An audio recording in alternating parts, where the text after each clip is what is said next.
कल का एक छोटा सा इंसिडेंट है बट उस इंसिडेंट से मेरे को काफ़ी कुछ सीखने को मिला। तो क्यों एक्चुअली हुआ क्या कि मैं गई थी कल कॉलेज, तो आई थिंक मैं 1 बजे के आसपास घर से गई। तो 1 बजे के आसपास मैं घर से गई तो मेरे को जाते-जाते काफ़ी टाइम लग गया था। तो मैंने जो है एक भैया से डॉक्यूमेंट निकलवाए थे जो-जो मुझे चाहिए थे एडमिशन के लिए। तो मैंने उनसे सारे डॉक्यूमेंट निकलवा लिए थे और उसमें एक प्रिंट आउट रह गया था। तो मैंने ध्यान में नहीं दिया कि मेरे को प्रिंट आउट भी मेरा रह गया। तो मैं जो मेरे पास डॉक्यूमेंट मैंने निकलवाए थे उसका फ़ोटोकॉपी निकलवाई थी, वो मैं लेके कॉलेज में चली गई। कॉलेज में सर ने सारे डॉक्यूमेंट चेक किए, उसमें से जो मेन था वो ही नहीं था डॉक्यूमेंट जो प्रिंट आउट मेरे को चाहिए था, जो मैंने फॉर्म भरा था। तो फिर जो है वहाँ से मेरे को वापस आना पड़ा कॉलेज से। मैंने कहा चलो कोई नहीं, और फिर कॉलेज से वापस आए। और मैं थी देन, मेरे साथ एक मेरी फ्रेंड थी। तो क्या हुआ कि जहाँ पे हम शॉप पे आए थे वहाँ पे एक भी शॉप ओपन नहीं थी। 2-3 शॉप थी वहाँ पे, वो बंद थी। एक शॉप ओपन थी, उसमें जो है भैया खुद वहाँ पे नहीं थे, वो कहीं गए थे और आई थिंक शायद लंच करने गए थे। तो उनको काफ़ी ज़्यादा टाइम लग रहा था, मतलब वो आ नहीं रहे थे। तो फिर मैंने दूसरी शॉप पे ट्राई किया और मैं दूसरी शॉप पे गई तो वहाँ पे जो है फिर एक अंकल थे और मैं उनको थोड़ा-सा जानती थी पहले से। तो वो अंकल न्यू थे, मुझे नहीं पता था वो कौन है। तो वो न्यू थे, फिर मैंने उनको बोला, मैंने कहा अंकल ऐसे-ऐसे प्रिंट आउट निकलवाना है, कहाँ निकलवा दो, मेरे को व्हाट्सएप नंबर दे दो। उन्होंने मेरे को व्हाट्सएप नंबर नहीं दिया, बोले व्हाट्सएप नंबर का क्या करोगे, आप ब्लूटूथ से भेज दो पीडीएफ। अब ब्लूटूथ से आई थिंक शायद काफ़ी पुराना ये वे है। तो इस चीज़ में तो काफ़ी ज़्यादा टाइम लगता है। अब तो व्हाट्सअप है, व्हाट्सअप से तो डायरेक्ट हो जाता है, टाइम भी नहीं लगता। तो एक्चुअली वो ब्लूटूथ से हो नहीं रहा था, मतलब ट्रांसफ़र तो हो गया लेकिन ब्लर आ रहा था, वो उसका प्रिंट आउट सही से आ नहीं रहा था। तो मैंने उनको काफ़ी बोला, मैंने कहा अंकल आप व्हाट्सएप से कर लो, व्हाट्सएप पे कर लो, थोड़ा अर्जेंट है, मेरे को 4 बजे तक पहुंचना था। और आई थिंक जो है 3:50 वहाँ पे टाइम हो गया था। तो फिर मैंने जो है उनको बताया, तो लेकिन उन्होंने नहीं माना। फिर मैंने क्या हुआ, मैं गुस्से में मैंने वहाँ से मैं दूसरी शॉप पे चली गई, तब तक वो भैया आ गए थे। मैंने उनसे फटाफट निकलवाया प्रिंट आउट और मैं उनको उसको लेके आ गई वहाँ पे। और मैंने अपनी फ्रेंड को बुलाया, मैंने कहा आजा फटाफट। और फिर वो बोलने लग गई कि मैं निकाल रहा हूँ 5 मिनट में। मैंने कहा अंकल रहने दो 5 मिनट में, मैंने कहा काम हो गया। अब बोले नहीं, जो मैं निकाल रहा हूँ उसके पैसे तो दे के जाओ। मैंने कहा हम क्यों इसके पैसे दें। तो मैंने उसको पैसे देने से मना कर दिया। और इसी चक्कर में फिर मैंने बोला, मैंने कहा अंकल पहले आप ना व्हाट्सअप ओपन कर लो। मैंने कहा मैं अर्जेंट सामने आपको बताया भी, लेकिन फिर भी आपने नहीं सुनी।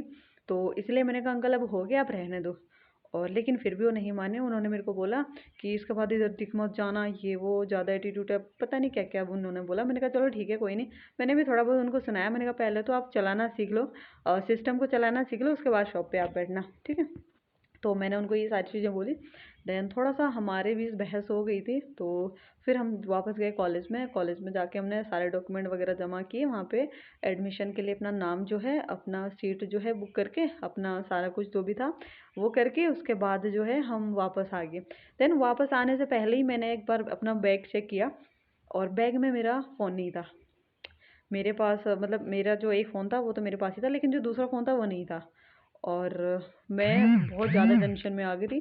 मैंने कहा मेरा फ़ोन कहाँ गया? फिर मैंने थोड़ा-सा सोचा, मैंने कहा आई थिंक शायद लैब में रह गया होगा। लैब में मैंने चेक किया, लैब में नहीं था। फिर मैंने सर को बताया, सर ने बोला ऐसे-ऐसे बेटा अगर लैब में चेक है तो तुम देख लो।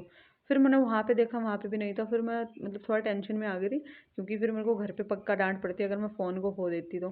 फिर उसके बाद जो है मैंने वहाँ से आकर फिर मैंने कोमल से डिस्कस किया, अपनी फ्रेंड से। और उससे डिस्कस किया, उसके बाद जो है हम वहाँ से आ गए। तो मुझे लग रहा था पक्का 110% शॉप पे ही होगा फ़ोन हमारा। और जब हम शॉप पे आए तो फिर वहाँ पे फिर मेरे को तो वहाँ पे मैं अगेन जाना नहीं चाहती थी, क्योंकि मैं नहीं चाहती थी कि अगर अगेन लड़ाई हो। तो इसलिए मैंने जो है अपनी फ्रेंड को वहाँ पे भेजा फ़ोन लेने के लिए। तो पहले तो उन्होंने ऐसे बन के बात करी कि जैसे कि वो अनजान है, मतलब हमें नहीं जानते। उसने मेरे को बताया कि ऐसे-ऐसे बोल रहे थे। बट उसने फ़ोन देख लिया था कि सामने ही फ़ोन रखा है, बट वो दे नहीं रहे थे। तो उसने शायद प्यार से ही बोला, मतलब काफ़ी रिक्वेस्ट करी उनसे, बोला तब उन्होंने दे दिया था। तो आई थिंक जो है फिर उन्होंने फ़ोन दे दिया, फिर वो फ़ोन लेके आ गई थी। तो फिर मैं उसे वहाँ पे लेने चली गई, फिर हम दोनों साथ में गए। मैंने उसको बस स्टैंड तक छोड़ दिया था। लेकिन इस छोटी स्टोरी से मतलब मैं आपको एक चीज़ बताना चाहूँगी जो मुझे भी खुद पर्सनली सीखने को मिली है। लाइक क्या होता है कि हमारी लाइफ में काफ़ी ज़्यादा कभी-कभी टेंशन होती है, फ्रस्ट्रेशन होती है। हम इतने ज़्यादा टेंस हो जाते हैं कि हमें समझ नहीं आता कैसे करें, क्या करें, है ना?